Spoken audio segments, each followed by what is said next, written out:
Good day, everybody. Welcome to FMA Discussion. This is episode 154, and tonight we are so lucky to have Laurie, and it's Calcaterra. Is that how do I Yep, do? Calcaterra. That's actually really good. Oh, good. I practiced it all day. Did you? Good. Calcaterra. It shows. Very, very good. Hey, so again, hey, all right, we're off to a good start. All right, so we're going to. I appreciate you coming on. Thank you. You know, You're welcome. Thanks for yeah. having me. Yeah, absolutely. So we're going to get started. So before we jump kind of into the FMA world here, I'm going to assume you did some stuff before you jumped in FMA. And if so, what were they? I started training in 1997. I was 17. And I started with Jeff Davidson and good old King Dragon Martial Arts. And we were doing Pukulan, Chimandi, Pusaka, Penchak, Silat. That was in the questions from yesterday.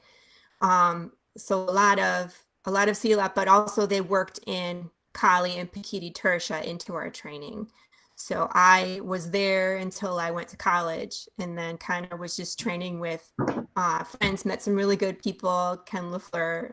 Um, and then after I got married, my husband and I moved to California, and I was training in San Miguel Esgrima with Ramon Rubia. Mm. hmm which is very interesting.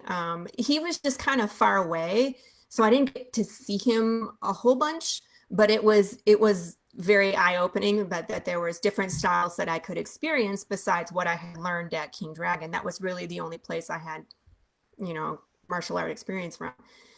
Lived in California for 3 years, moved back to Michigan. Didn't really have a home. Was training with some of my friends, so like Kurt Cornwell over in Royal Oak and like Dean Hayden. Um, Sometimes my friend Fred Bigliardi would do seminars at Kurt's school, and that's actually my first experience with KI. So he actually travels quite a bit and went overseas and met people in the KI system, and he was really intrigued by it. So he Mm. started training, and that's kind of what he brought back to us. But we didn't, I lived far away, so we only got to train together few and far between. But that's where I kind of got my foot in the door with KI. So Wow. So your first, that's interesting because normally, people's first introduction to martial arts is usually through a traditional system of sorts, whether it be kind of karate or kickboxing or something like that. But you were lucky enough when you actually got exposed to Southeast Asian arts, and it sounds like it was a Silat yes. and complemented with Bikini Turjan. Who just the guy that was the instructor? Who was he under as far as Bikini Turjan? Um, Gahe was that He's one, directly and under the directly under Silat Gaia. was under Pendecker Sanders. So I got promoted in 2001. Eric Greenberg and I got promoted at the same time Oh, from okay, under okay. Sanders. There's the connection. Okay. So, oh, we got some people here. All right, Maestro Alvin, you can take roll call. Yes, Oh we yeah, got we take a Frank roll call. A, Tim Gillette, long time no see, and James from Connecticut. All right, if you're watching, please smash that like button and tell us where you're watching from. So, Jamandi, Mhm. well, might as well jump into that because all that. I mean, like I'm familiar just through the lens of Bird and a few others, Bhuti Nagara, which is kind of Paul the Thors and all that. Which, as far as Chumandi goes, what can you tell us about just the system? It's I gravitate towards it because there's that whole male and female connection, the electric versus magnetic, where it trains you to walk that fine balance. So there's a lot of like weapons, but there's also open hands. They mimic animals, excuse me, animals. They Hmm. mimic animals. They also mimic elements, and really anything that you could watch as a predator, you can learn from. So there's a lot of individual movement that you could acquire. So what I really liked about it was the fluidity, um, and the fact that everybody moved differently. It's like I have what I excel at, and that's what I practice. So I was very snaky, very fire. I did a lot of pressure point hits, so very precise hits to cause the most damage because they're all bigger than me, right? So if I'm going to hit, I'm going to hit somewhere where it's going to hurt, right? Pressure points and, you know, in the face and all of that good stuff. And then with the stick fighting, I mean, that's really what I love the most is weapons, because that's the ultimate equalizer, right? Yeah, yeah. For Because with women, I stick and mean, knife, go ahead, what were you mm, going no, I agree with you, especially which we're going to get into down the road in this interview, as far as women's self-defense and all that. But to? just when you say the animal movements, Mm-hmm. as far as the stances and all that. Well, stances and movements, they each have kind of their own attributes, but there's both, it's like you could delve so far into it where there's both like male and female, where some are aggressive, some are passive, but still destructive. So there's monkey, there's tiger, there's snake, there's crane, and then there's dragon moves, and then you can combine all of them together. You can have one limb hitting with monkey and another hitting with snake. So you can start compartmentalizing the different animals into different parts of your body. But yes, like a monkey would be like more fluid, and they use weapons and they bite and they intimidate, right? In real life. So that's the kind of things that a monkey fighter would do. You know, tigers are obviously on the ground. There's a lot of ground fighting, joint manipulation, ripping, tearing, but they have standing tiger too. So there's just so much variety. You could, I mean, it's same thing with any art. You could study it for your entire life and never learn the whole art. You could just study it forever. And that's another thing that I really like, not to knock other traditional arts, Mm. but when you're and you have a black belt and you can't go any farther, that's not what I want. You know what I Yeah, mean? I yeah, want yeah. something that's a lifelong journey that's going to challenge me mentally, physically, emotionally, psychologically. You know, that's where I need to go. So Yeah. that's No, why no, I no. chose this art. It's interesting when you know, and again, not to make a comparison of sorts, but when you mention the animal system, like I think of like Shaolin Kung Fu, like the animal, the five, you know, all that. And so the system that you mentioned, was there a Chinese influence, or is this an Indonesian system that basically just incorporated those animal movements? As far as I know, there was no, I mean, and I could be wrong, guys. I'm not a Hmm. scholar of Yeah, no, Mughal and right, Chimani no, fair enough. Pusaka, but I mean, it was Mbakahir that came up with the art in the Chimani River. So that's why a lot of it has a lot of the water movement, is Oh, okay. because he created the art while in a river. But the animalistic attributes, you know, they were very connected to the earth, was their, Hmm. um, you know, religion, and that's what they mimicked, and they would spar with animals and learn their styles, and there's some really awesome stories in their history, you know. So Interesting. Okay, mm-hmm. okay. Yeah, no, that's interesting because, like I said, my exposure has been, I mean, up to this point, Burton hasn't mentioned that. I'm not saying it's not in the system that I'm learning. I mean, it could be. Mm-hmm. So I just find it interesting that the correlation to the animals that you made, you know, as far as the striking goes and concerned and all that. And we got Trisha Dawn, Paramount. Yeah. Yes, Harumel for sure. Harumel for um, sure, you know, and I didn't gravitate towards Harumel because everybody was bigger than me. So yeah, same thing where I'm trying to like joint manipulate and do things. And yes, it got a whole lot easier when you put a knife in my hand, because then I yeah, could, sure. right, it's again, it's the equalizer. So Mm, instead of pulling and trying to do arm locks and leg locks, I'm ripping and tearing with a knife in the ice pick grip as I move forward to, you know, end the fight. yeah, So see? Gross motor, mm-hmm, that ice pick grip. See that? We're gonna get mm-hmm, into that down. So mm-hmm, what? How about now? So when you mentioned stick, so mm-hmm. you guys also within the lens of Chimande, there was also stick work. You know, I don't know honestly if um traditional Silat has stick work or not. We were always told it was Kali, and then we did like Sinawali and Pakiti Okay, he Torsha. just bridged it. So I think I he got you. brought Okay. it in and incorporated it into our training, but it Okay. was Leo Gahe's system that we learned. So Yeah. Okay. mostly Pakiti Torsha. No. Okay. So let's switch over Oh, there. time out. So to Arlene, hey. So with respect to diet, did you get the 64 ways that attacks, Sagitta's, or did you get the Tri-V formula more? I mean, what? No, we didn't get the 64 angles. We didn't get, I mean, the 12 angles. It was mostly just angles, the X angles and thrusting and Mm. T angles and applications. You know, we learned grappling with the stick and there was a lot to it. And I don't know if maybe we just, I mean, I was there probably 3 years 3 years. Okay. Yeah. at that one school. So it could have also been just what I was exposed to while Yeah, I no, was no, no. there. Yeah, right. So, and then, so for 3 years there, then you, from that point, you moved to California? Well, I got married, Okay. um, and then, you know, life takes you different places. So Sure, sure. when I was in college, I was traveling back to this school in Farmington, when I could. Okay, so But I you were was going living there. in Okay, Ypsilanti.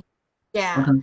So, I mean, it's a little bit of a drive, and especially if you beat your car to go and I was trying to recruit people from Eastern to come with me so that way we could train when we got back, you know. So Yeah, I'm yeah, trying to yeah, find those yeah. training partners so that way we didn't have to travel as much. And that's how I met Ken. Anyway, it's just it's a challenge, you know, when your life takes you different places and Mm. um there's always hiatuses, but it's always been something I've taken with me. So when I moved to California, I was looking for a school that I could participate with and went to a bunch and it we were in Dana Point, California, which is like Laguna Beach. It's Orange County. Um, what's the Marine base we were by? I'm drawing a blank. That's all right. But But there Orange was a County. Marine base in San Clemente, Okay. and we were close enough by that there was a BJJ school, and the Marines would all come and do BJJ together. And then I had the coach's name was Brian, and he did Eskrima. So then I was welcomed into his group, and I had like a couple of students Mm. there, but mostly just so we could practice together. You know what I mean? It was one of those things where we didn't really have a teacher per se, but we just were kind of all exploring stuff together so that way we had someone to train with. So All right. And this was the San Miguel? uh, that's where I met Ramon Rubia and started to do some San Miguel Esgrima. Yes. He would Because come that's into something. town and he would come to Coach Brian's school, Okay, okay, but okay. he wasn't there all the time. Right. That's something I've always been So because that's they that say was that period I was talking about where it's like, go. Oh, you're go back. ahead. Yeah, because it's so funny because what I know about San Miguel, it sometimes is referenced as like the original Doce Paris. I mean, depending on who you talk to. So Mm-hmm. it's interesting just to hear. So what I mean, was it the what you got? Did you do a little everything as far as I mean, stick, blade, short and long? I mean, what did they show you?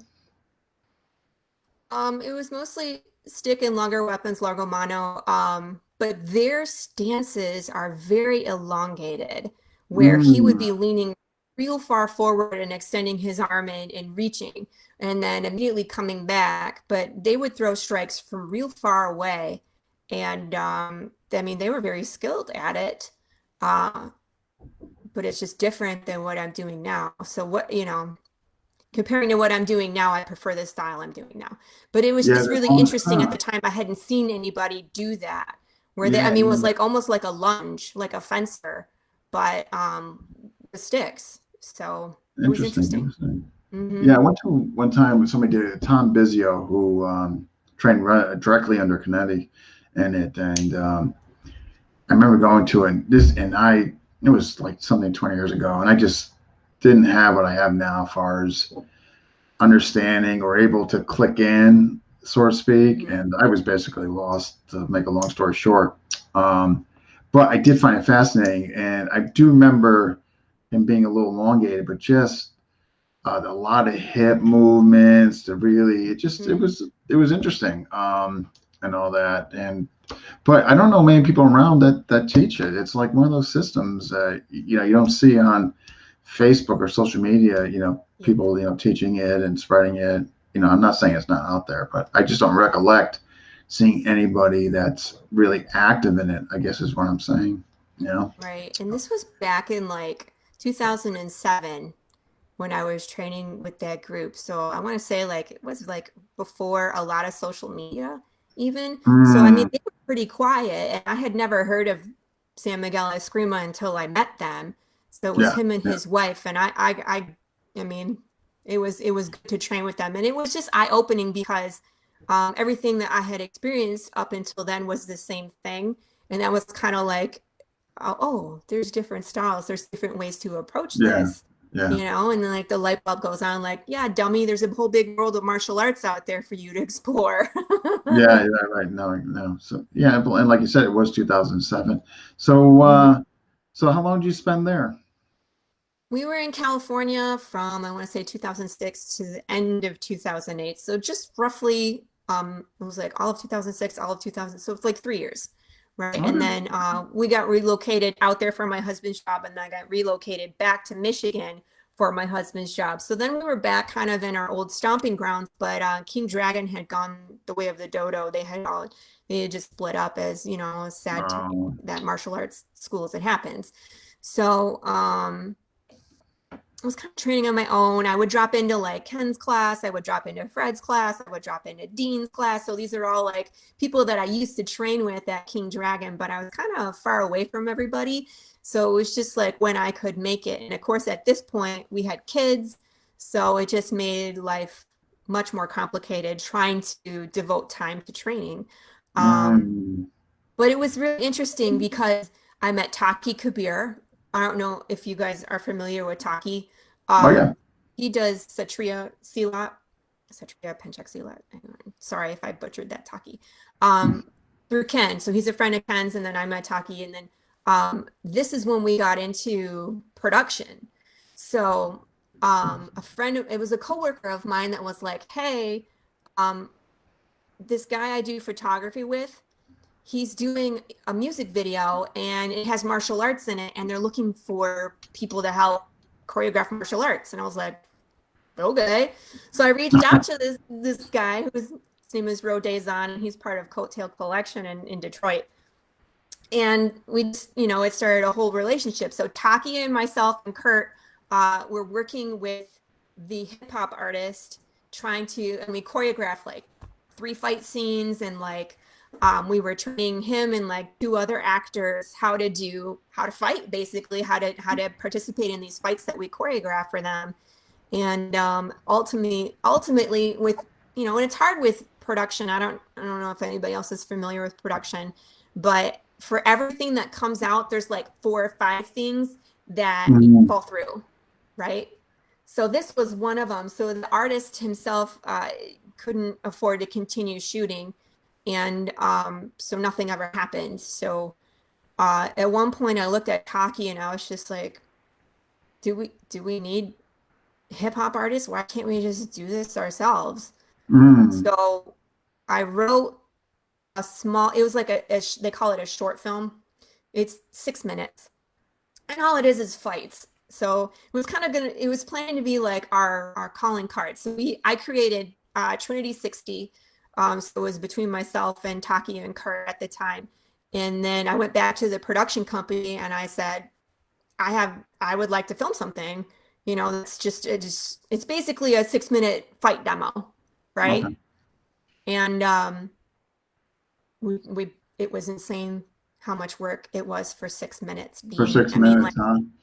we Wow. choreographed, Taki and I choreographed, because I wrote kind of the plot, and like it's very vague. I didn't really go into detail about why is this person this way or why are we doing this, you know what I mean? Because here I'm thinking I just want to have fights. And then, so I had an idea of what kind of fights I wanted. I want a flexible weapon. I want a gun disarm. I want to do a wall run. We're gonna do some weapons, maybe a couple throws, and then like switch people. So then there'll be like a fight with Taki and Kurt, right? Mm. And then we went and scouted locations, and then we had to change the fights depending on the location, right? So we could practice in a gym, and then we could practice, and then eventually we ended up practicing on location. It was just like, I don't know, 6 months of choreography and rehearsal and dress rehearsals. And because then it's like, then you got to find your outfit and can you still do the moves in the outfit you're wearing? Oh, okay, right. Depending on what you're wearing. Okay, yeah. Yeah. And for the guys, it was fine. But for me, I was like, we're going to find something I can, so Yeah, yeah, yeah, I yeah, don't yeah. fall down the stairs in my, shoes or can't be too restrictive and blah, blah, blah, blah. So So it took like, now, so now this is when you came back, correct? Like, so yeah, this this is, was in Michigan. Um, Catfishing is like a couple years old now. So 2018, I think it came out. So I mean, we worked really hard, and I had to mm. raise funds. Like we were trying to raise funds to pay for Ah, okay, production. right, okay. And then it was really cool because they had our 6 minute video as kind of like the short film before a feature film they did for that same production company. So we got to see it on a big screen in, the Southfield Theater. It was really cool. Oh, So okay. there was a premiere and we got to dress up and walk the carpet and it was really cool. It was a lot of work. Yeah, for six. Okay. Wow, But wow. yeah, and I mean, it cost money, but would I do it again? I don't know. Like if if Mm, if I could, absolutely I would. But yeah, yeah, they're all in Michigan and I'm here.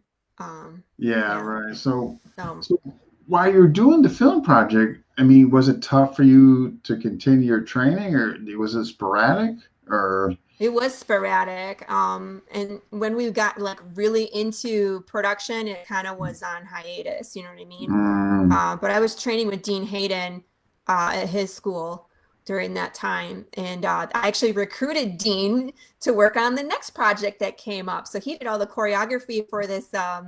I wrote a series, a web series called The Agency. And that's kind of like Catfishing is the 6 minute short film. And it kind of like evolved into the agency where I actually wrote a backstory and wrote a script and there was episodes and it starts out with fights and it's like spies and espionage and you don't know who the traitor is and there's I mean like it was really involved and we were choreographing fight scenes and we had mm. filmed the pilot, but ultimately what happened is we moved to Texas and it needed reshoots, so it just kind of got canned. So I mean I we see. worked on So, yeah. well, so then, okay, so you're getting these film projects done. So what, I guess, what was the next stop far as FMA? Well, we came to Texas and I kind of, well, okay, so back up. So catfishing. So catfishing went live on YouTube and I was looking into doing stunts. So like actually becoming a stunt person and I knew that I had to work on like falls and burns and parkour, that kind of stuff. And I had when right when we moved to Texas, um, there was a really nice lady who was an agent for stunt people in California that got a hold of the video. And I was able to sit down and have a conversation with her, like, what would it take? You know what I mean? And it came down to, um, well, if you want to be serious about it, do you want to move to LA?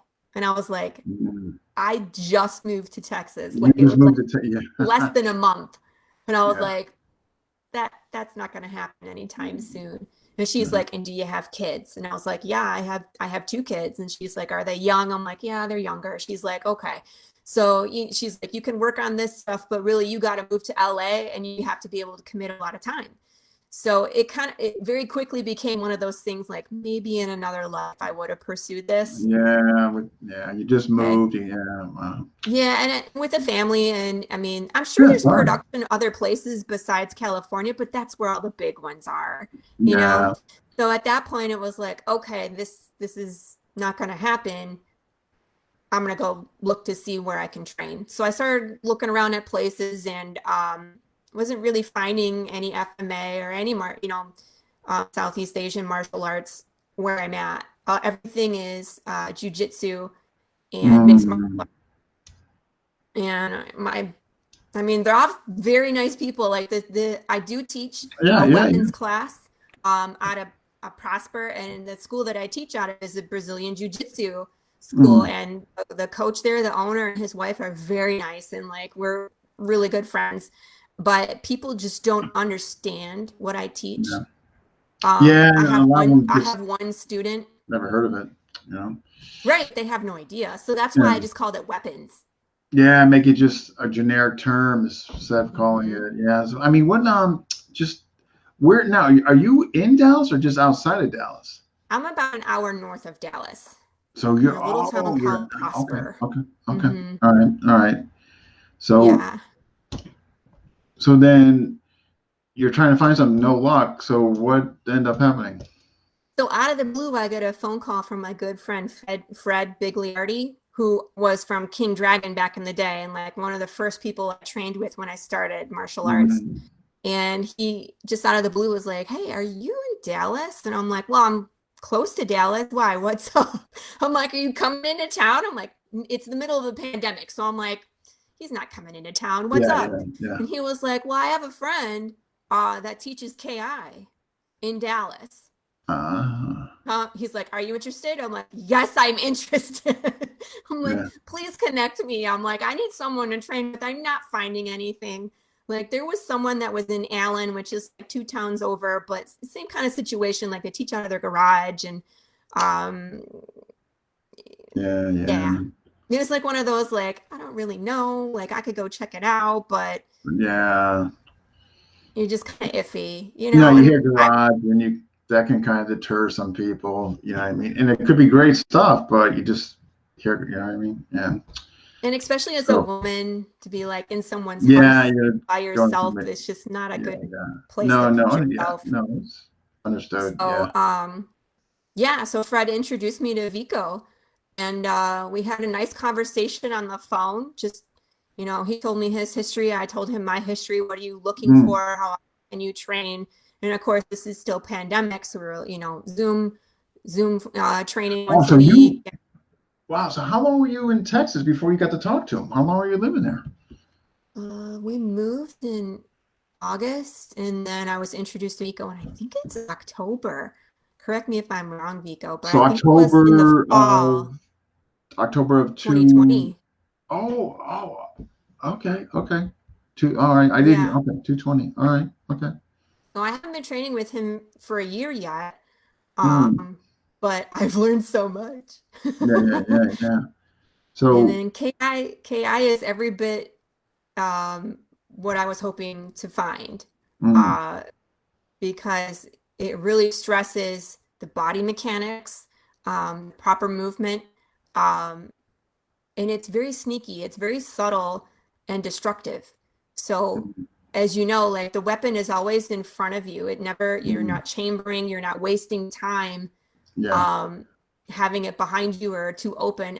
And the history behind it is so interesting as well. I mean, the founder Tatang, I mean, he was what, 80, 90? When did he pass, Dean? Well, How he old was he? passed 97, and many say he was 94 years old. But the really key thing and interesting thing for me, in my opinion, is he didn't start teaching it until in the Yeah. 70s when GM Tony Diego finally got him to teach it. So I find Teach, interesting, and you can't just. It's hard to find teach. out, but like what was he like when he was like in his Young. 40s, 50s? Oh, he was a killer, which, You know what I I mean? mean, And of that's course, with no what we need. footage, I mean, so yeah, there's stories. But I mean, I just think the whole story is interesting that there was the three of them, and then they had to um, take turns fighting the old man, and then the other ones would take notes so they could try and yeah, sustain yeah, this just art. well, I mean, I think the big thing is that GM Ricketts had the money to get a camcorder because I can tell you right now, and Yeah, I know this for absolute fact, just seeing uh, the DVDs that Brandon Ricketts has in baskets. I mean, that they converted from is. VHS tapes to DVDs. The Yeah, video library that he has, it's unbelievable. and it's worth its weight in gold, I'm sure, because we Yeah, can go back and watch some of Yeah, his movement yeah, and maybe which divine, you know, what yeah, he was so doing.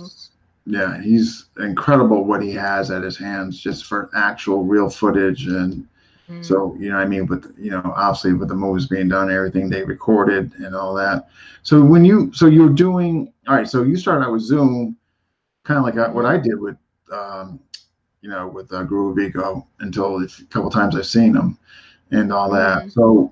Um, so what do you think, just because you had a little background previous to doing the Zooms, with Guro Vigo. I mean, like, right at the place in Michigan, there was some KI. It was just basically Fred. When we would do a seminar with Fred, he would He would showcase some AI he would moves. showcase. So, but it That was was about really it. okay. Yeah. So I mean, it was just like a one day kind of seminar where we got to explore some concepts, but it wasn't really an in-depth training in KI. And it wasn't until I started training with Vico that I could really understand some of the Yeah. Okay. nuances and that really are powerful. So I really enjoy this art. I really do. And like we spar a Yeah. lot. I mean, that's for me, that's great. Because pressure test, right? I mean, that's one of the Yeah. things we talked about. How do you know you can actually do the things that you're training to do unless you spar with No. them No. and see if they'll come out? So I got to spar. Yeah. I got So to. what? I mean, what do you like? I mean, as far as comparatively speaking to some of the other arts that you were Mhm. exposed to, what really resonates, to you about KI? Well, the body movement, of course, using the hips on every strike. And again, like I said, the little nuances like keeping the stick in front of you and being efficient, just giving you more time. And I mean, for me, again, I'm smaller than you. I don't have as much muscle mass. And, those things give me an advantage. And using Mm, my footwork and staying largo helps me control the fight as best I can. Because yeah. when I stay largo, I can see more what's going on and I can, you know what I mean? Like it's better for me to stay largo than it is to try and get in close. So that's Yeah. kind of where I live. And that's where I'm trying to focus on my training is it learning to read your opponent to um how do I say it? It's like the spacing. It's like I want to be exactly in the right place where you miss me, but I can hit you. So like the Yeah. combat geometry behind it. So that's kind of Mm, like one of my main focuses and just watching some of the videos of KI, they really understand that concept.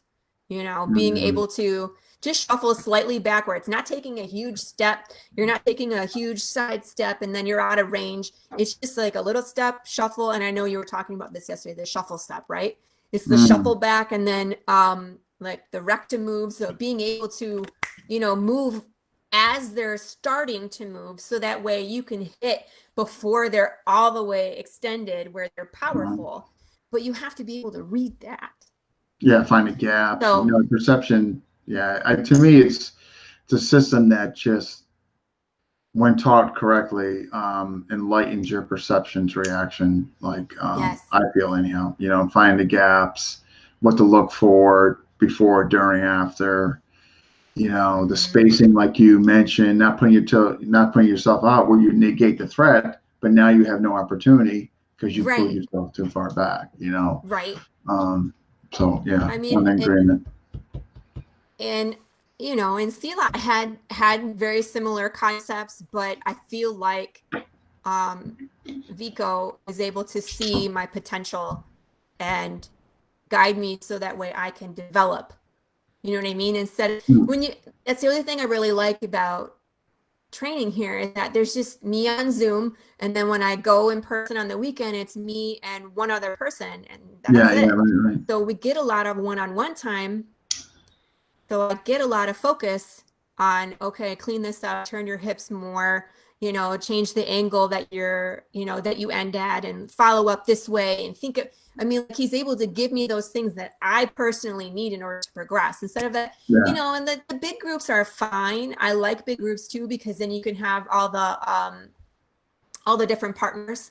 So you can Mm. have the different energy and experience different, different movement.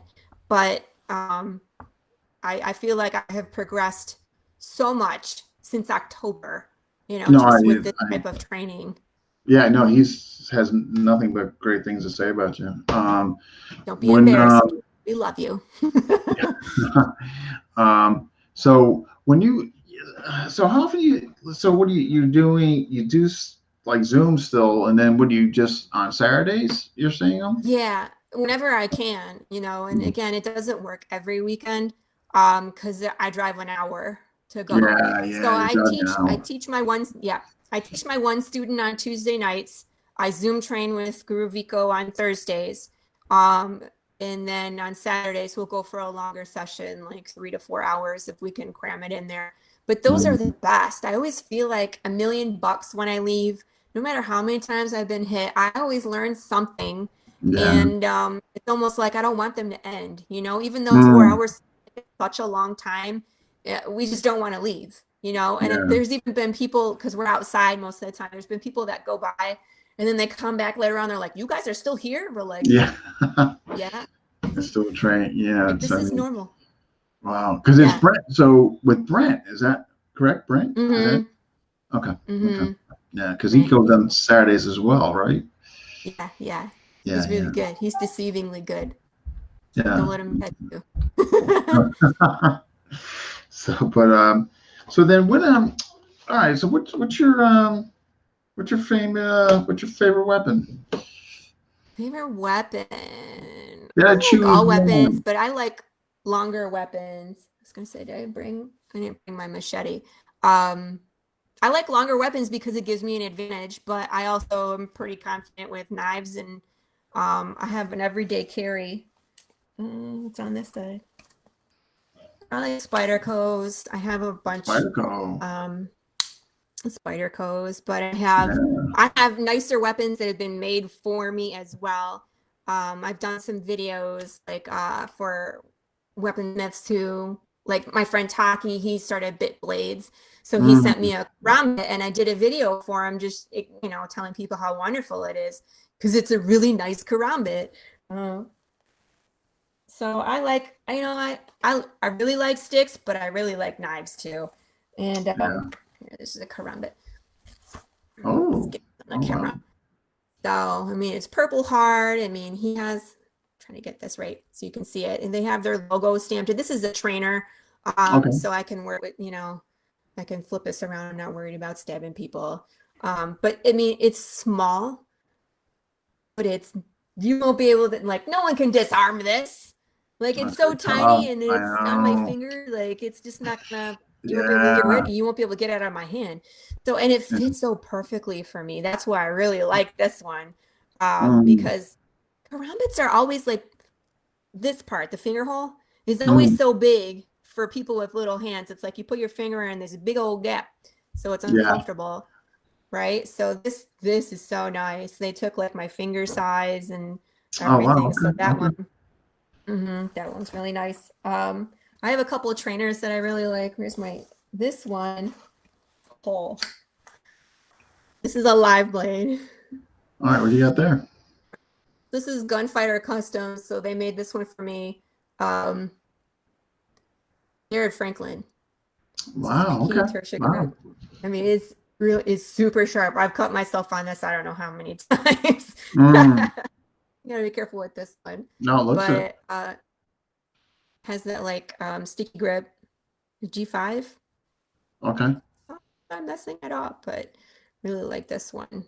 Oh, nice. Nice. Nice. Yeah. Yeah. So Wow. I'll show all of them later. I have a Yeah. game Yeah. plan So for when you later. so when you were so just touching back on Silat, did you get a lot of karambit work? No, Wow. no. Really? I mean, like it was there. And they taught us some other weapons too, but it was mostly just sticks and just straight knives. Um, Nothing karambit. Wow. Huh. I mean, Okay. there was some, but it wasn't like a focus. You know what I Mm. mean? And again, it could just be me. Now, remember, you have to put yourself back to where I was. I was a 17-year-old girl in a room full of adult men, Okay. right? And a Yeah. lot of times I was like, They put you in the corner and you do jurus, and everybody else is training, and I'm doing jurus. That wasn't for the whole. I mean, like eventually it was like, okay, you can be part of the group. So I mean, it happened eventually, but being a 17-year-old female, I wasn't always included. Yeah, they figured maybe they were, your age, and they didn't want exposure. Yeah, They also didn't want to hit me. Yeah.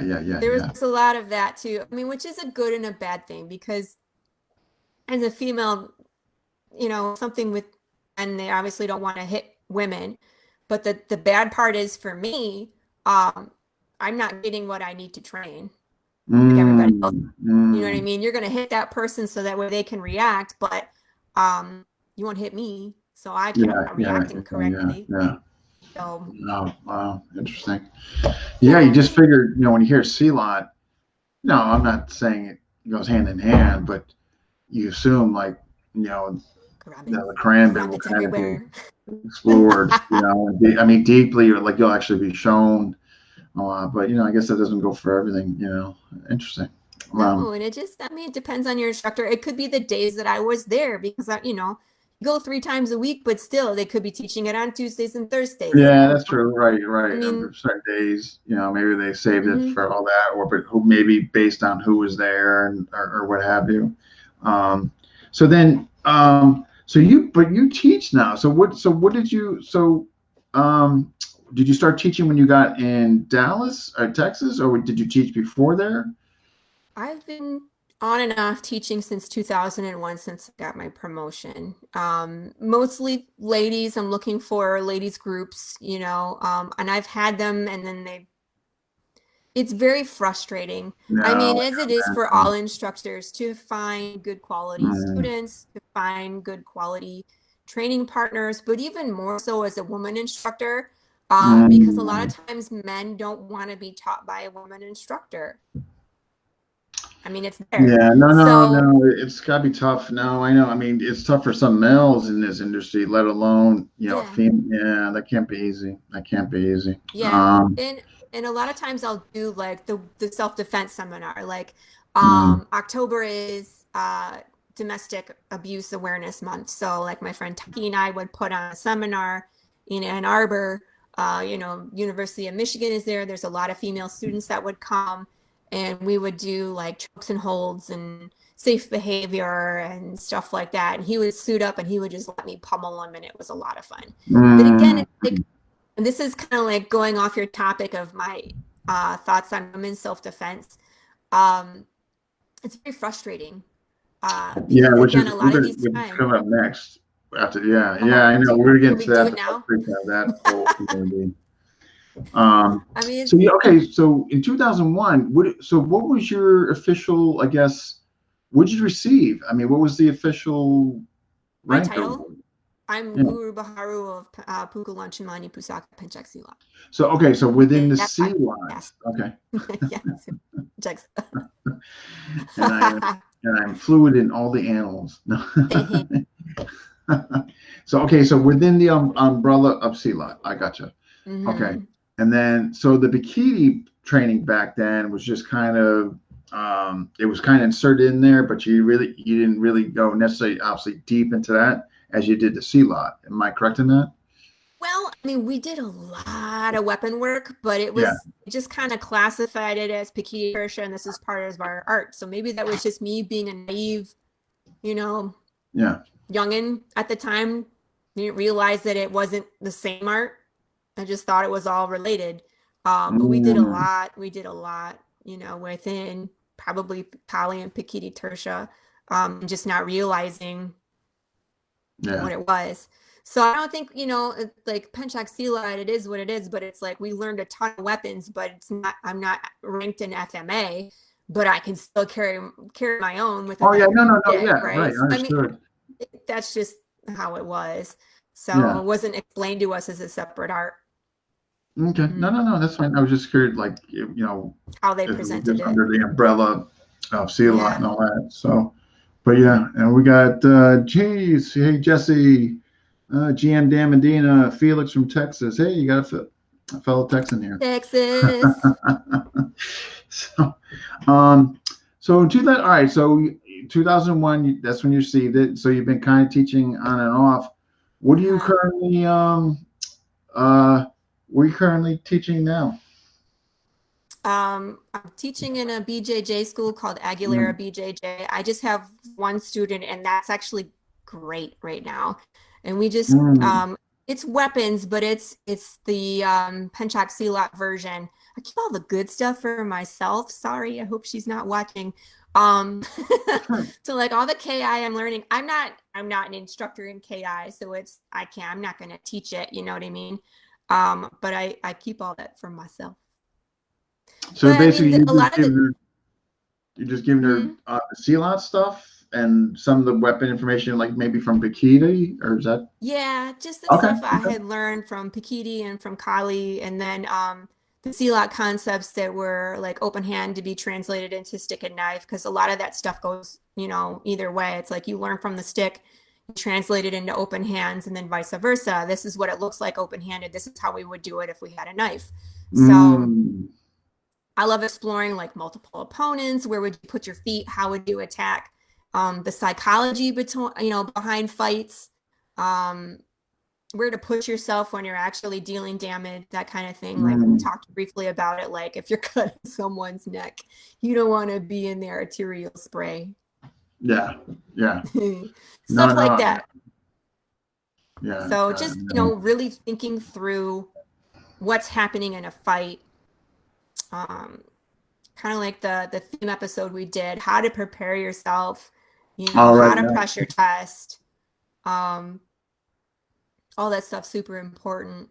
And and we drill stick drills, and we drill Mhm. footwork, and we drill the same stuff like we do. And when I take classes, it's similar, but it's just I don't teach the KI concepts yet because I'm not an instructor. Yeah. No, no, understood. But you still give her other stuff that value. That's Oh good. I yeah, mean, yeah, yeah. yeah. I Yeah. mean, Yeah. So let's get into just as you mentioned before, just the frustrations. I mean, how do you think we can improve upon that? I mean, well, just twofold the question. One, getting it, more women into FMA, and two, getting more out in the open for us teaching. I mean, we have 200 Arlene, she's pretty prolific and all that. I'm just mhm. trying to think, Diana Asano, I'm not sure how much she teaches though. I'm just trying to think some other prominent females within the community. Those two come to mind immediately. I know there's more. I'm just Diane drawing a blank Rathbone. here. Diane Rathbone, Hmm. who I had on. But how do you think we go about that? I guess part one, how do we get more females, first of all, into FMA where they see It's the value? it's hard. If I knew that answer, I would have more students, and I would be Mm, um, you know, having more ladies. I mean, I live in a rather large neighborhood, and I me being me, I'm pretty vocal about what I do. So if I'm ever in a situation where I meet new people and they're like, "What do you do for fun?" I'm like, "Well, I write comic books and I play people." It's like I do martial arts. right. And that usually sparks a conversation about one or the other. But a lot of times leaders are like, "Oh, you do martial arts, and what do you do, and how long have you been Mm, doing it?" And it's you start talking about it, and everybody's interested, everybody is curious. But I've had maybe just a handful of people that will actually come to a class where I'm like, "Hey, I teach on Tuesday nights at 7:30. Here's the address. You're welcome to come and try it out. I'll show you what I do." yeah, It's yeah, important for you for your own safety, and then you can kind of see what your options are. And for me, it's like, I don't care what style you do. You want to do BJJ? Great. Do you want to do Muay Thai? Perfect. Do you want to do weapons with me? Even better. Do something. yeah, Do something for yeah, yeah, yourself. Don't right. rely on someone else to protect you, because they're Yeah, not with you all the time. yeah. I wish And what more would become happened? proactive. I know, I know, And I I know. think it's a societal change of mind that needs to happen, because again, Mm, a lot of times we can get women to come to one class, but yeah. heaven forbid you come every week. That's not normal.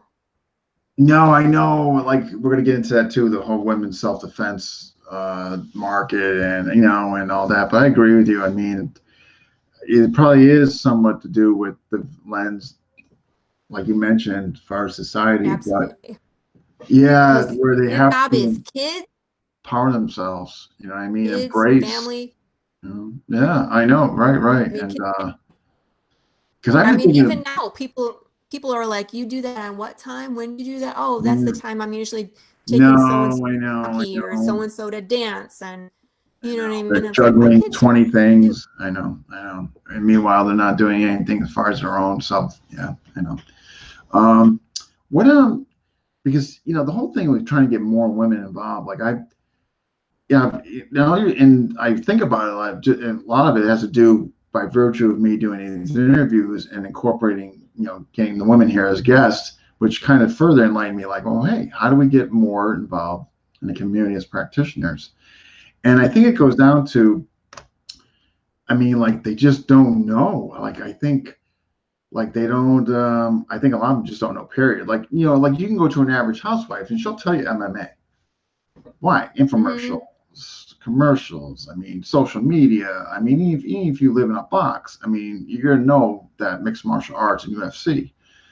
And Hmm. and unfortunately, FMA has nowhere that infomercial, social, what I mean, outlet far as getting the word out there, generating interest and all that. And now throw in the factors of women have God knows what they're doing as far as if they got a family and juggling 10 things. Time, So it's a time is a difficult big. puzzle. You know what I mean? It's a really so then one of the things I thought would attract women, well, cardio, like cardio kickboxing, all this. And the one thing I thought about is, well, what if it was made kind of for as appeal?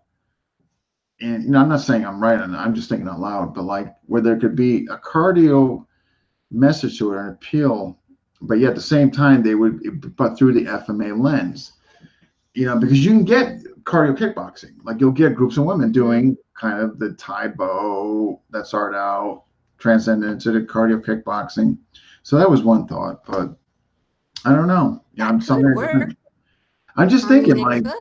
you'll be swinging sticks for I don't know, you know what I mean? But I, just you to could start out with like footwork, like one of those agility ladders. We would do mm, like Dog Brothers is big on that. Like you do agility footwork and then you do like yeah, a circuit training and then you train.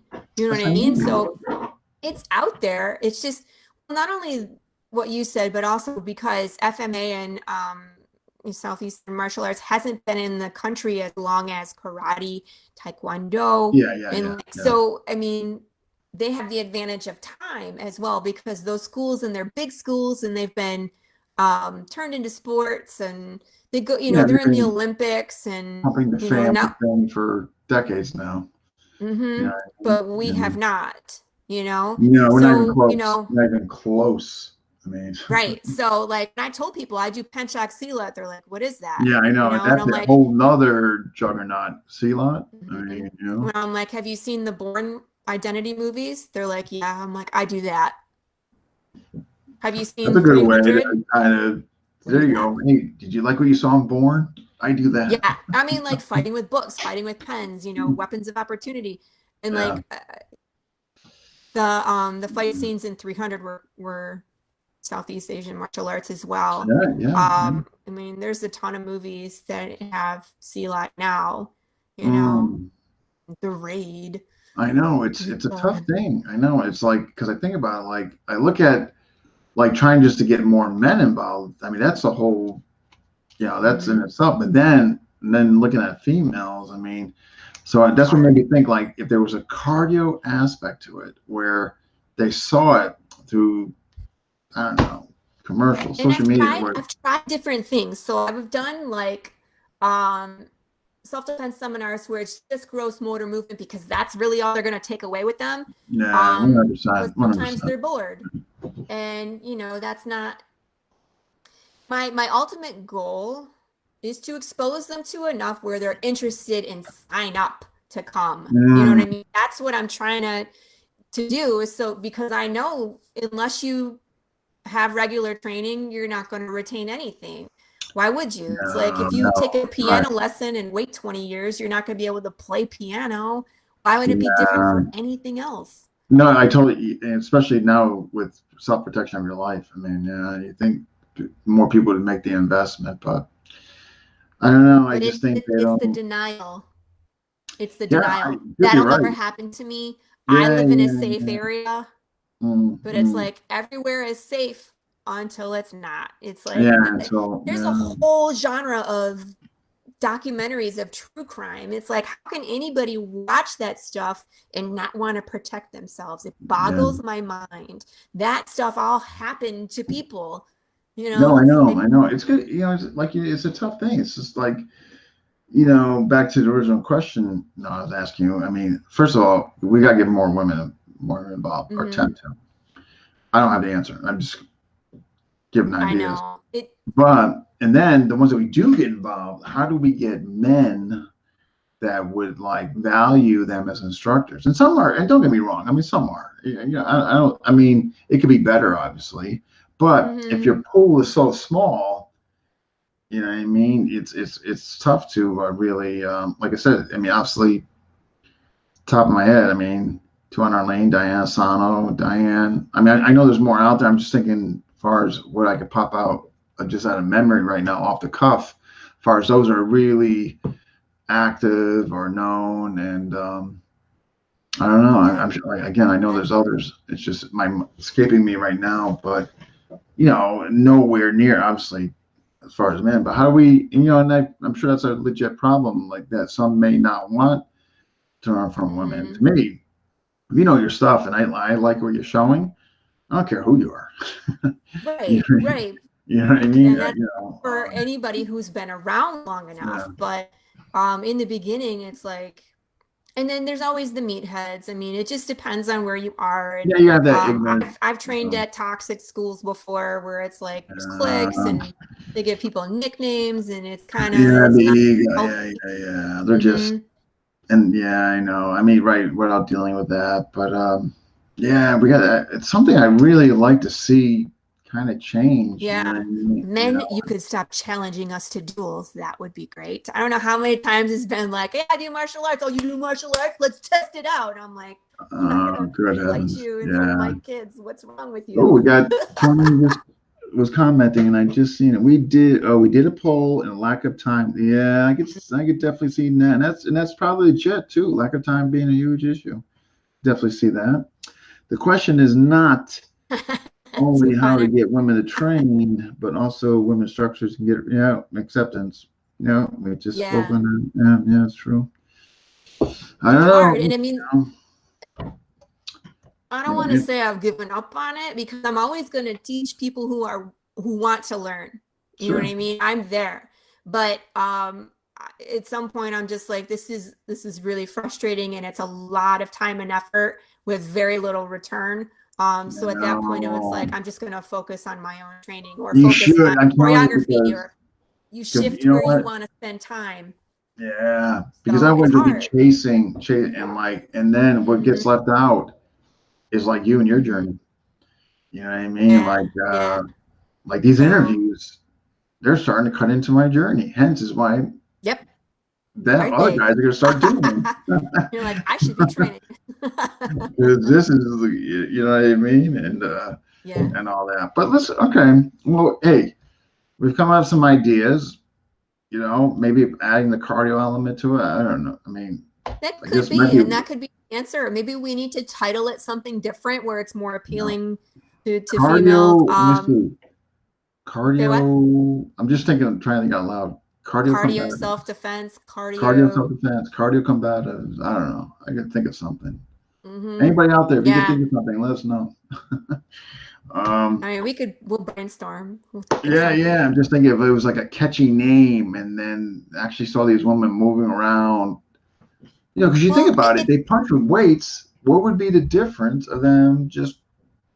swinging a stick or Yeah, swinging heavy I don't know. sticks. You know what I mean? Yeah. Yep. I don't know. But it's really frustrating because I have no problem getting 35 women in a room to do a self-defense class, but then I never see them again. It's like there's so You many know what it people. is because Oh, look at Joanna I Arlene. know. She says self-defense and wine tasting. Let's Yeah, do that. They, At you your know what? They had facility? a yoga program in Michigan at a brewery, and that was key. It's like you did yoga for an hour, and then there was a beer tasting afterwards. Yes, yes, let's do Oh, that. yeah, you Ladies will come. tie into a social element to it. Uh-huh. That's a great idea. But you could do the cardio because you see them when they're punching with the Yeah. weights. So what's the difference if they had sticks? Yeah, I mean, it wouldn't be any different. In fact, it might be better for you because you can get 5-pound weights and sticks aren't usually that heavy. Yeah, And then yeah, throwing a stick, you'll be that much faster, right? So well, things we gotta think about throwing around, huh? I know, you We're gonna know, you're create. gonna Hey, do better. we're gonna do this, Lori. Me and you are gonna Yeah, create a yeah, yeah. cardio And I mean, FMA I class. yeah, and we can. My neighborhood could be like the guinea pigs.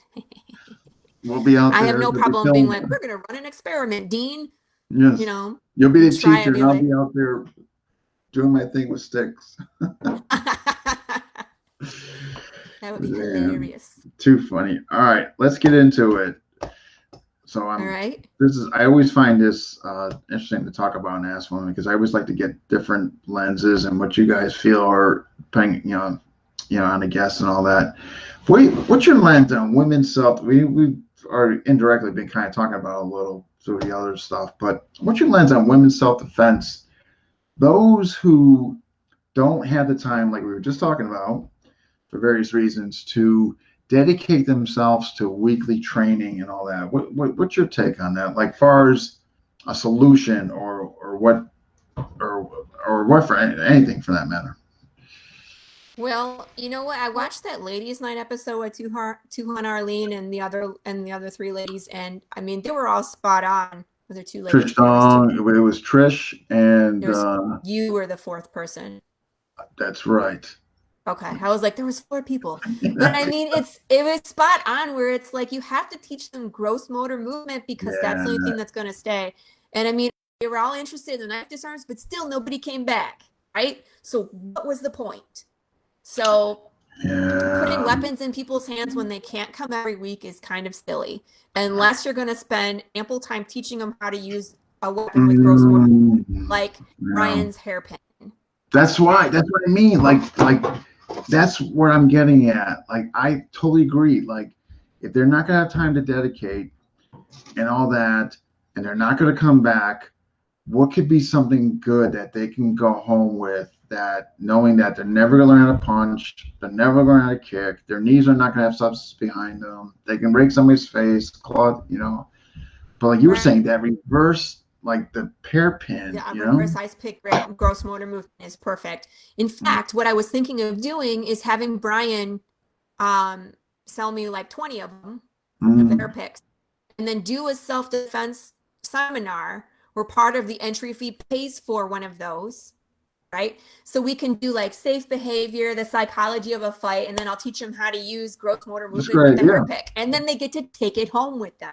Are you planning it? Yes. But I had to check with the office. I'm going to be out of town. So it's probably going to be in July. Plus, I got to give Brian time to make a bunch of those. Yeah, but I mean, we I have don't want, talked about it briefly, but we didn't yeah, put anything in I don't stone. want to But speak we need, for him, but he can pop those things out pretty I know. pretty quickly. So I think if he knew what your intentions were and all that, I'm sure he'd be more than happy to do it. But you should definitely do that. And if you got to wait till July, you should definitely do it though. You know Right. what I mean? You should Yeah, absolutely. yeah. And the school is all for it. And I have a list of names that from the last seminar that I'm like, hey, we're gonna do another one of these and you get Mm, to take it home, no, you and can. You could. it'll fill up easy. Yeah. No, I So believe you will. Yeah. And I get a hairpin. like that. Something like that would be a good idea, but I think so. again, it's like I just want you to come back. Please spend more time with me. Let's explore No. some things. Let's learn how to move your feet and not panic. Mm, Because if you don't practice, you're going to panic and you're going to no, freeze. if you don't deal with stress, how to handle stress inoculation, they're Yes. they're gonna shut Yes. down. And yeah, yeah, no, agreed. Well, I hope Yeah. that's something you should definitely do. I hope that works out for you. I mean, if you gotta Well, wait, I'll take pictures and I'll post them when it's done. yeah, you can, It's gonna happen. I just was kind of yeah, waiting. I had people in town, and then we're gonna be out for the funeral, and yeah, you gotta have yeah. bunch of women hairpinning wielding women. Yes. um, Oh, that's so great. I mean, like I did the video for Brian where I stabbed that honeydew, and a bunch of people bought them from him because they could see the value in it. And like, I just want to like buy a bunch and give them out for Christmas. Like, Merry Christmas. Here's for your no, I safety, know. Yeah, agreed. All right. But that's Well, how I think, no, I'm with you. I'm with you. right? All right. What's going on with the fight team? So, what is the fight team? Well, the fight team was Trinity 60, and that's what we did catfishing. That was me and Taki and Kurt that Okay. started it. Okay. And Kurt couldn't devote the amount of time it needed to do catfishing. And Mm, and then Fred stepped in. So we choreographed the catfishing, and then we were the whole point of that video is so that way production companies in Michigan could look to us and say like, hey, I have actor so and so that needs to do a believable fight. The script says mm, this, and then we can kind of step in and like, okay, this is what we have to work with, and work directly with the actors or choreograph or be the stunt people in the mm. fight. So and it's like I've been around long enough where I have a lot of different styles and body types and people to draw from. So that was kind of the idea behind it. But, moving to Texas put a big old wrench in it. So, I mean, if you But guys want to see the short film, it's really it's fun. And again, none of us are actors, so please yeah, don't look at it and be where like, can they access it? crap. What? Where can they access it? Oh, it's on YouTube. Oh well, look. Give me that. What? You can search me on YouTube, Laurie Calcaterra, and I have a few videos on there. I have So like is that one. the channel under your name? Yeah, the channel's under my name. Okay. All right. For those who want to But see it. it's fun. It's just basically like I said, 6 minutes of fights. It's kind of like the premise is like this girl is bait, and her and her partner set up traps so that way thugs come after her, and Mm, then she either subdues them or he comes in and helps. But they're cleaning up the streets by she's posing as bait, hence catfishing. You know the term okay. catfishing? Do you know what Okay. catfishing means, Dean? No, no. But Twanleen just, I think she put it down for you. No, Oh yeah, no, there's the link. Thank you. I feel, Catfishing is like it's more used in like a dating term. So let's say I put a picture of like Selma Hayek, right? Because we kind of look like each other, but I'm definitely not Selma Hayek, right? okay. So like you put like a picture of someone that's very different than your own self, and then you're talking to them online under the guise that this is really who I am, and then you meet them in person, and it's like this is no, you don't look anything like your profile picture, or it could be like from like 10 years ago. You're like you're 20 years older than the profile Okay. picture, so it's like you're catfishing. You're pulling a fast one. You're saying you're something and you're not. Oh, this is So new to me. that's Wow. I never heard that before. Wow. yeah. So I'm kind that's of, kind of the I'm also meaning of very the naive title. and, yeah. So, wow. I never heard that. Never heard that. Huh. Catfishing. Catfishing. Yeah, you can find an Urban Dictionary. Okay. Well, there's nothing Along really with all urban. sorts of other things on Urban Dictionary. It's Yeah, not there's my nothing fault if really you urban about hear. me. So, okay. So catfishing. Okay. I'm Yeah, definitely it's behind the times. So, CATFISH-ING, because there's actually a TV show called Catfishing, so we had to change it so we don't okay. get sued. Okay. Wow. I'm really behind. So, but I mean, that was the production. Trinity 60 still exists, and I'm hoping to find more people. In Mm, fact, some of the BJJ guys have been, they expressed some interest. So for my comic book, there's fights. mm, And we've actually choreographed the fight as it's written in the comic book. And that's okay. helpful in a couple ways. Because one, I have artists that are trying to understand the fight that I'm describing in the script. And if they can see it, they're more likely to be able to draw it because they have reference photos, Okay. right? Okay. Artists are very visual. So they have to have the reference photos. But also it's a lot of fun. And like I would really like to go on, on site somewhere and have them in costumes, and I could film it and edit it, and it would be so much fun and kind of like relive those glory days of catfishing. And you know, a lot of the fight scenes in the comic are mostly men. There is a strong female. I mean, come on, it's me, right? There's a strong female character in there that does fight, and those fight scenes are a ton of fun. I'm gonna check it out. I'm gonna check it out. Definitely, definitely. Yeah, well, catfishing you can see. Obviously, you can't see the stuff for the comic book yet, but Okay. Which leads to the Pale comic book. Rider. So Yeah. what was the inspiration for the character? Now, I'm a huge Clint Eastwood fan, so when I saw the good, the Are bad, you? the ugly, oh my God, those That's my favorite. spaghetti westerns. Yes. Oh, money, Yes. fistful of Gee, I didn't dollars. know. Oh, you're in for a treat. Okay. Yeah, So no. I'm a spaghetti what? western huge fan. Growing up with those from my father and all that. Yeah, the fistful of dollars.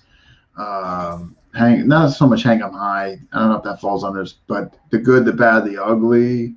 Mm-hmm. I mean, that's a freaking classic. Yes. Sergio, right? Sergio the. Mm-hmm. Yeah.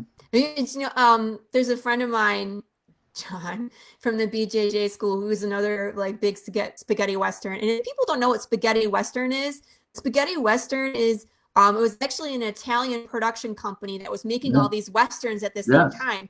So like the good, the bad, and the ugly, the production company is Italian, and then like half the stuff was actually shot in Spain. It was.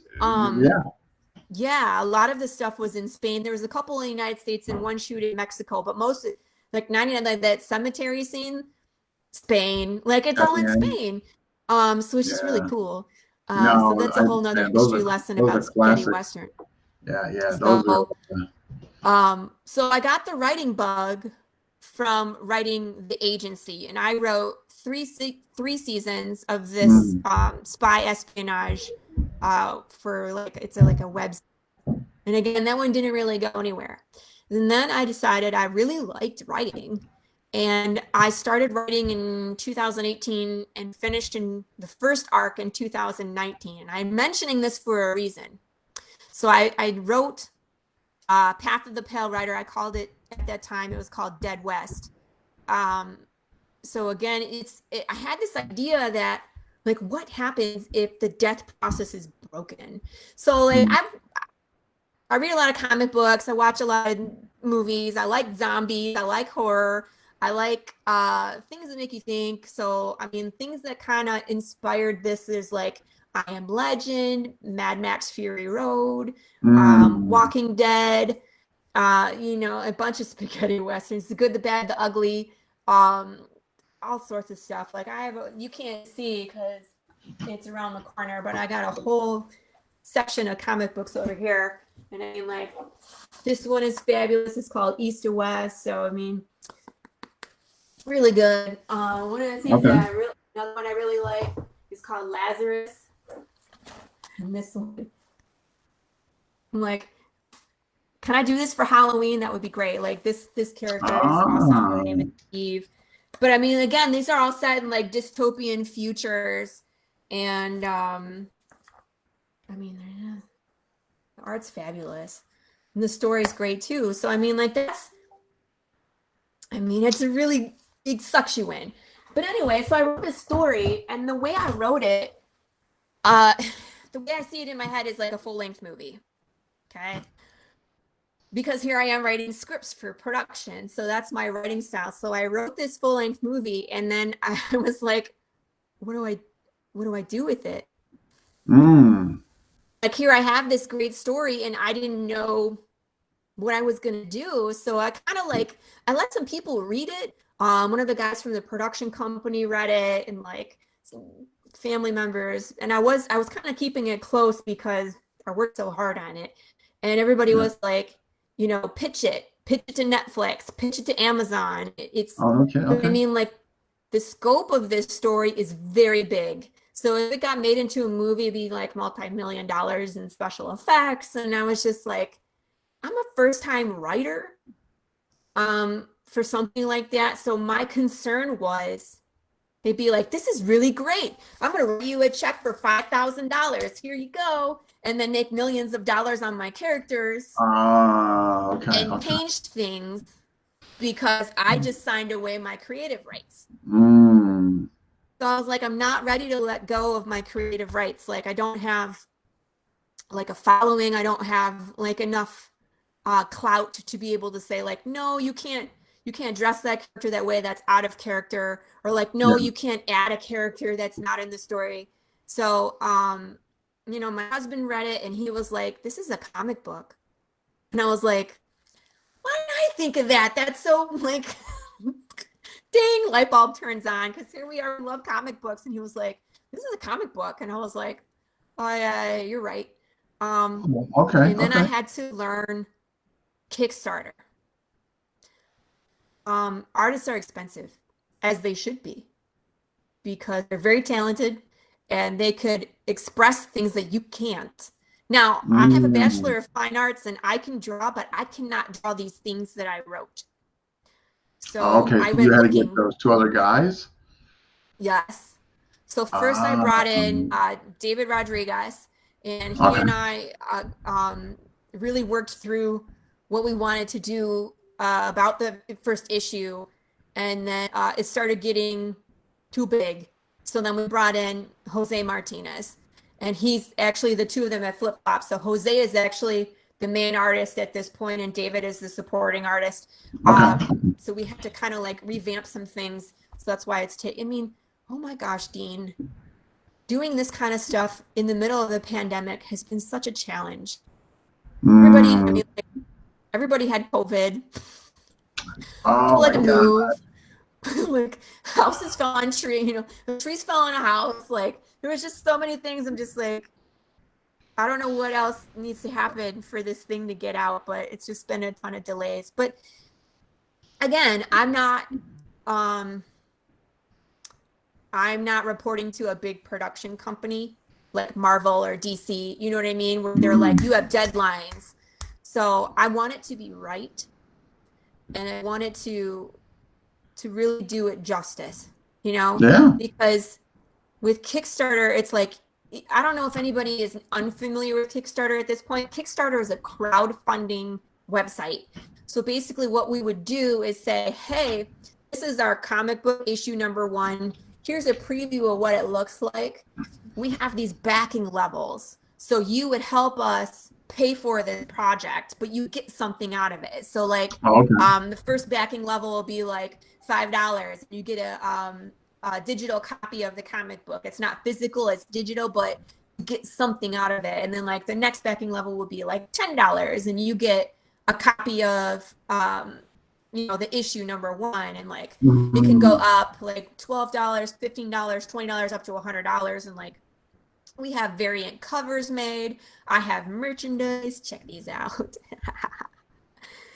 What's, So these oh, okay. Oh, okay. yeah. So I don't know if you can let me turn it the other way. These are Yeah, little Richard. patches. It says Oh, dead those are neat. outside, still human inside. And then Okay. there's a disc on the I got you. inside. Okay, so I have to back up because I didn't even tell people what Richard this happened. Packman made a good suggestion there. Social media make is viral community involvement. I'm sure the FMA community would definitely stand behind your work. You Richard know? Packman, I love you. He's actually seen the work and he follows my Twitter, not my Twitter, Yeah, my he's TikTok. a good guy. Yeah, he's Yeah. a great guy. So Yeah. we, you know, he follows what I put out on TikTok. So yeah, I've had to learn a ton of social media to try and What's promote TikTok? the comic book. You don't know what TikTok is? No. What's TikTok? Dean, you're showing your age. My age. No. TikTok is an app that you can get, and it's all like short videos, like 15 seconds to 60 seconds. And they go viral all the time. So there's TikTok. I have an Instagram. I have I a know Facebook Instagram. page. I have a I Facebook know, I know group. Instagram. I have a web page, all for the Path of the Pale Rider. So TikTok. anyway, I gotta back up. So the story, I'll kind of give a synopsis. So this is like 10 years into the apocalypse, and our main guy, our protagonist that we follow, his name is Jude St. Clair. and he's this cowboy that's traveling through the apocalypse with everything he has in the world with him and his horse, and that's it. Mm. And he's trying to figure out what broke the death process. So in this world, your body can die, but your spirit is still Mm. there. So Okay. like you're I don't want to say the word zombie because there's no, like, they don't die and then they try to eat you. You're still you, but you're stuck in a body that's decaying. So you start to go crazy because your brain is decaying in your skull, your body's falling apart. It's what a nightmare, It's like I feel Mm. bad for like it's like dementia and like ALS and Lou Gehrig's disease, these people that are trapped in their All own wrapped up in bodies one. that are basically betraying them. That's what these people are going through. Okay. Okay. So as they start to progress through their decay stages, again, it's like Alzheimer's. You might forget things, you might get angry, you might get stuck, you might, be forgetful. They become very volatile, you know. Okay. And so Wow.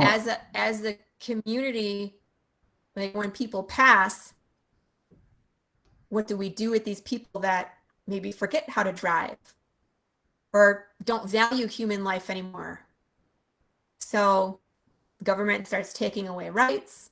People start to push back. There's riots. There's chaos.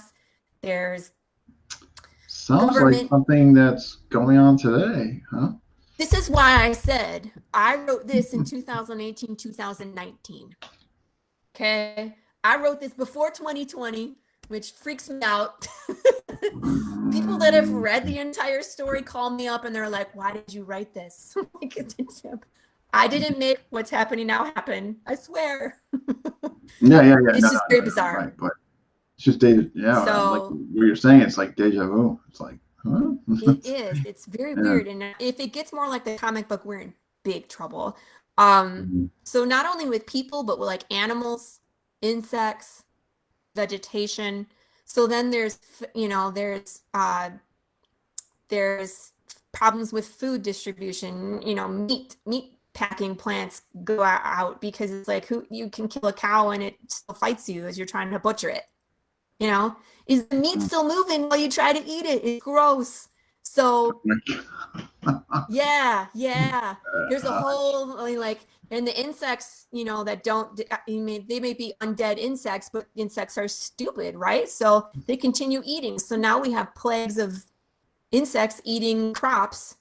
So now we don't have Oh my vegetation. gosh. I mean, it leads to so many social issues if you think about it. So that's kind of where I started Yeah. with it. And then I wrote Jude St. Clair. So um, Saint Saint Jude is the patron saint of like the impossible. Okay. Okay? So he's kind of on this impossible mission to figure out what caused it all. And he has a journal he keeps, and he's been chasing conspiracy theories because human beings, being what we are, will all come up with an idea of what caused it, right? Mm. Is it the rapture? Is hell full? Is it aliens? Did the government poison us? Is it a virus from China? I didn't write that in there. But I Okay. mean, like, it could be it could be anything, right? So here we have this normal guy who's just traveling the world and doing his damnedest to stay alive. In the Yeah. first issue, if you come to the Facebook page and see, I have a lot of pictures of who we affectionately call James, who is an undead bear that Jude meets on his travels. Very first thing he meets. So it's him and his horse, and they're trying to be quiet. And there's this corpse of a bear. It's kind of like when you first get into the comic, it's like, why is he being quiet around a dead body? Like, that doesn't make any sense until they wake it Mm. up, And it's like, uh-oh, how do you outrun undead bear? Yeah, yeah, yeah. Which I saw that the whole wow. Yeah, because I mean when I went through your pay or group there before the interview, Yeah. A lot of I saw already just when you posted stuff. It was just nice to go back there and kind of see stuff again. But Mhm. I remember seeing the thing on the bear and all There's that. But interesting. Wow. quite a few renditions of the bear. We love So him. what's so what I mean, what's status quo on it? I mean, what are you waiting on? Are you just Well, I'm trying to get 8 pages um drawn, inked, and color. mm, And that's like our preview for Kickstarter. The comic book okay, right now, issue one, it's going to be probably about 24 pages, somewhere around there for the issue, which is a pretty standard size. okay, But once I get the 8 pages done, I have a beta test group that's already picked out. So the 8 pages, I mean, the 8 pages are on the Facebook page, so people can pretty much see them when they're done. But yeah, I want to go um, present the backing levels to the beta group and say, like, where would you back? Is there something you're missing or mm, looking for, that would entice you? Because we have like, see, and the hard thing about comic books on Kickstarter is that a lot of them, once they get later on, they can leverage previous issues. So I can throw in at a higher backing level, being like, okay, not only do you get issue number two, you get issue number one and number two, okay, and possibly number three, depending on how far we are. But with issue number one, and being this is the first time that we've done a Kickstarter, I don't have anything else to leverage. That's why it's so important that I have all this social media so people know what we're mm, doing. Um, okay. that's the biggest thing that I have found about Kickstarter is to get a following, get your name out there, get people excited about what you're doing. And then Yeah, when you go live, everybody's already lined up, yeah. Everybody's lined up they're and waiting. anticipating. I gotcha. Hmm. Yeah. And that's how you get back. That's how you get funded. Okay. Um, but there's more. So with the comic book, um, every time we release an issue, we're doing a short film that kind of explores Mm, another view of the world. So the comic book, you follow Jude St. Clair, right? I mean, you get his perspective, you see that part of the world he's in. There's lots going on that he's not around. So we decided to do little short films with each issue, so people can see what else is going on and kind of experience the world some more. okay. So the one I did for this one is it's exploring what we call retirement communities. So there's communities out there that um, promote themselves to the undead, where they can go live apart. So it's like we did a mock commercial for this undead community, and spliced into the commercial is like the real world coming through. So there's like static, and then you see like people fighting, and then it's back to the commercial. So it's almost like this pristine view of what the undead community is, and white picket fences, and everybody's happy, and then like the real world punches through in the middle of this commercial with riots and fires and sirens Oh, going what's off. And really going um, on? Okay. yeah, yeah. So Ah, it's just really interesting to do, and then you can see something outside of the story that's carrying you forward. mm, Um, issue number two, I already have an idea of what we're going to do, and I want to make it interactive, so like our readers can send in videos of themselves that I'm going to edit into one short film, because okay. the next one I want to do is about the conspiracy theories behind what happened, because that's one of the things Oh, that Jude does is he's watching the news a lot and getting yeah. ideas from the news, because they're out interviewing people like, what do you think happened today, sir? And Yeah. then you get the guy with the two teeth is like, gosh darn dang, the alien came down and took my mom and gone, and it's just they always find the craziest people, right? So I'm going to open it up to the readers and be like, send me your best Mm, conspiracy theory video, and I'll put it all together, and we'll make a really fun video that goes along with issue number two. So I want to get people involved as well. okay. So that's part two, and there's part three. Um, so along with every comic, I'm also going to have a scavenger hunt or an Easter egg. So there'll be riddles in the comic book that'll take you to a real life place. So all right. Okay. if you can figure it out. So there'll be like Morse code, there'll be ciphers, there'll be hidden messages written with invisible ink. All these things planned. It might have a riddle, and once you figure out the riddle, it takes you to a website, and then you can get like an Easter egg or a behind the scenes or insight. We have all sorts of things planned, like mock YouTube videos, like how to how to find the underground. I have an underground, that will smuggle undead people out of their community if they feel threatened. So there might be stuff like that, or there might be a poster or something, there might be a phone number that you can call and you can hear a message. So it's just, I have a lot planned where you can interact with the world. Okay. For the audience. Okay. That's neat though. The audience can, wow. Yeah. I love that stuff. I love it. So, well, at least it sounds like you got things in motion and what have you. I mean, that's wow. No, that's exciting. Wow. And I hope, obviously, I hope all that pans out for you. I mean, so what are you thinking? Like summer, end of summer? I mean, what do you think? I'm hoping so. It just depends on when I can get my 8 pages done. It's hard. It's like I have my job and my family and my training, and then the comic book. And then my artists have full-time jobs and families of their own. Right. And So, they have to draw when they have time.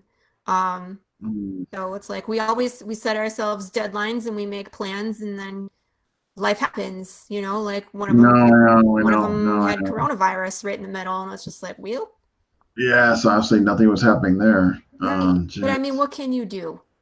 No, you can't. No, exactly. You just got to roll with it. So move things ahead, and yeah.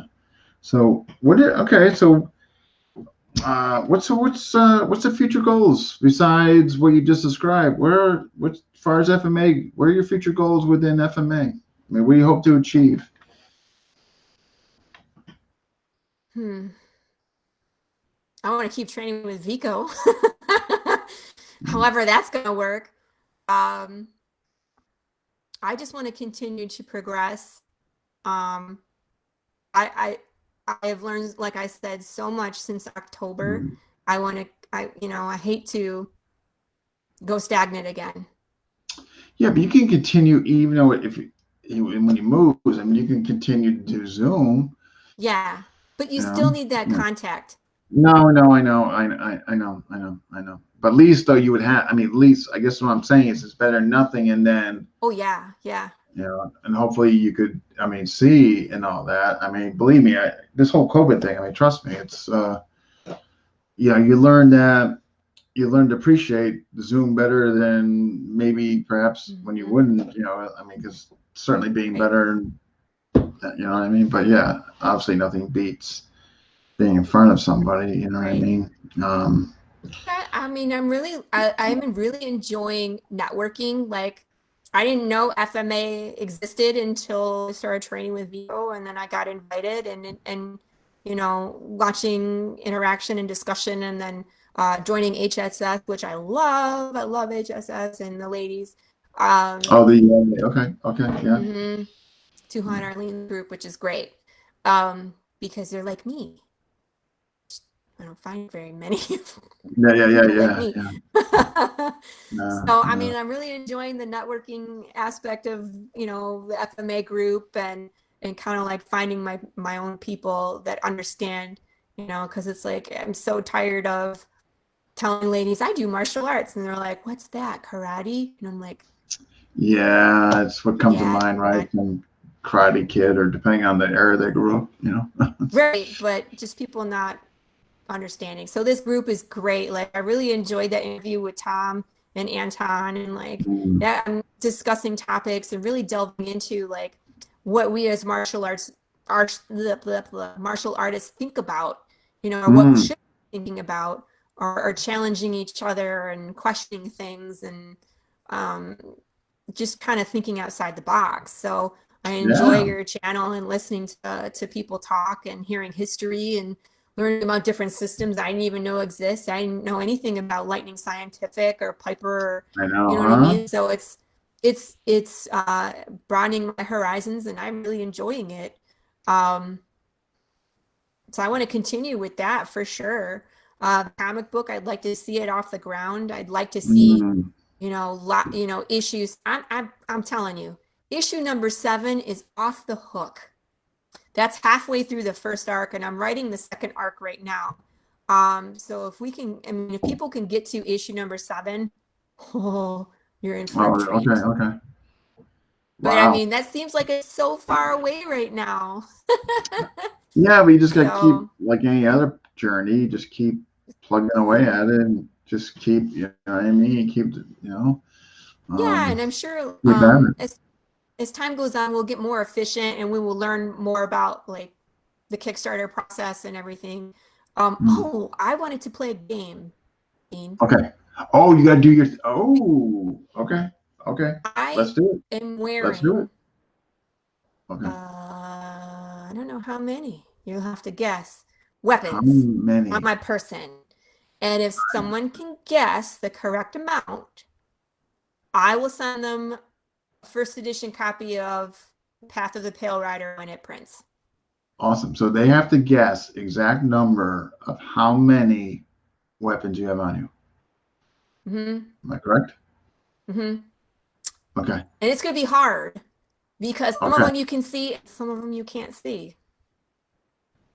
All right, So I'm folks. going to Those are stand one. up and I'll turn around a couple times and then people can guess. Okay, We can let's do set that like a then. timer and then I'll start taking I off tell all you my what. weapons. Huh? So you're going to stand up and turn around, Yeah, I'll stand up and turn around and and then what I'll do is I'll start the timer exactly right then okay. And when then you're people done. can guess. And then at the end of the timer, how long do you think we should do? Let's give them a minute. 1 minute? 1 minute. Okay. Let's see. All right, you ready? And See if I'm presentable. I love this vest, by the way. I'll give you a hint. It has a ton of pockets. ooh, All right. okay. So we'll see if I can get this All right. chair up. Let's see. Okay. So, All right. She's doing the spin. Spin's been completed. okay, there's We are now pockets. starting. Pockets. Okay. I am now starting the official minute now. All right. If you're watching, if you guess how many she has on her, you win And if something. you guys have seen my previous videos, you know that I got lots of weapons. Okay. Let's see who comes through. There is 45 seconds left. If you're watching, guess how many weapons she has on her. Is no one watching anymore, Dean? Did we lose them? Oh, yeah. No, she's watching. Nobody's guessing. Oh, Vico came back with 7. 7 is the magic number. 7 is a magic number, but we don't know if it's the number. Who else? Come on, if you're watching, guess how many weapons. How many weapons do I have on my person? 8. 8. You're gonna do Joanna a 1-up? Arlene. Joanna Arlene saying 8. If you're watching, throw a number.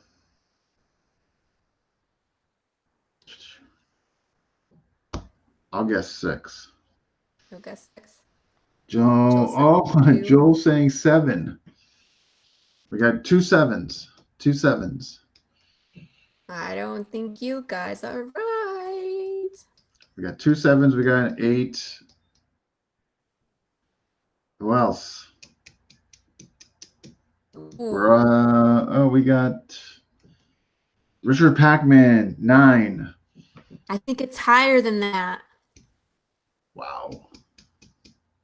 Okay, guys, 15 more seconds. 15. We might have to take the closest number. Oh yeah. I guess closest without going over. We'll do like the Price is Right rules. All right, time's up. All right. Richard So, Packman won? what's that? We'll find out. 1, Okay. 2, 3, 3. Ooh, 4. 4. Gotta be more in here. 5. Awesome.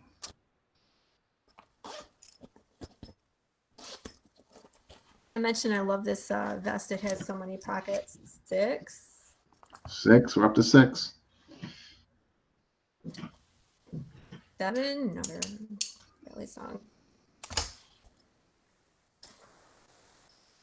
Jeez. 8. 8. Okay. Wow.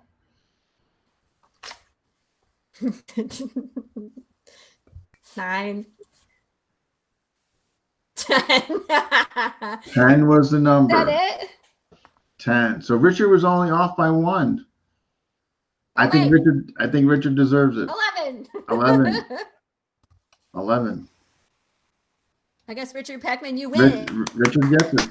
All right, Richard Packman, you won. Wow. You'll have to send me I your would have address. never guessed. I gotta be honest. Copy. I would have never guessed 11. That's not even on my weapons. Wow. Fun times. Yeah. It's like a clown car. But wow. Wow. Well, this has been we're going on close to 2 hours, and I got a test run at 10 Are we o'clock. really? Oh yeah, no, it's been fun. Yeah. No, it's been great. No worries. But I want to appreciate you coming on. Thank you. Thank you. Thanks for having me. And like I said, I enjoy these talks. And Yeah, no, I'm glad you came on. We gotta get more. We have to get more female practitioners on here. So, knife number 3 caught me off guard. Little Richard Packman. Which one? Which one was number 3? That's a good question. I don't remember. I think this is another gunfighter custom one too. It's a trainer. Which one was This it? is a stainless steel trainer though. It's really heavy. Okay. Yeah. I love this one. Just don't drop it on your toes. I'd be lying if that never happened to me. This one's nice too. It's just a little. Oh, look at that. Yeah. Yeah. So if everything goes well, which I'm going to find out very shortly, I have to talk to Big O. Could be this weekend. Not this weekend. Sorry. No, the following weekend. Following weekend. Cool. So I'm going to Good. be looking It'll be into good to meet you. What's that? I said it'll be nice to meet you in person. Oh yeah, 100%. Yeah, definitely. And yes, I'm gonna know that like by tonight or tomorrow. So okay, good. Yeah. But at any rate, one way or another, we'll be talking. So I appreciate you coming on again, and wish you the best with all the projects and hopefully a week from this weekend, maybe you'll be here. In person. And then can I in the FMA group let people know when Path of the Pale Rider goes live? Oh, please do.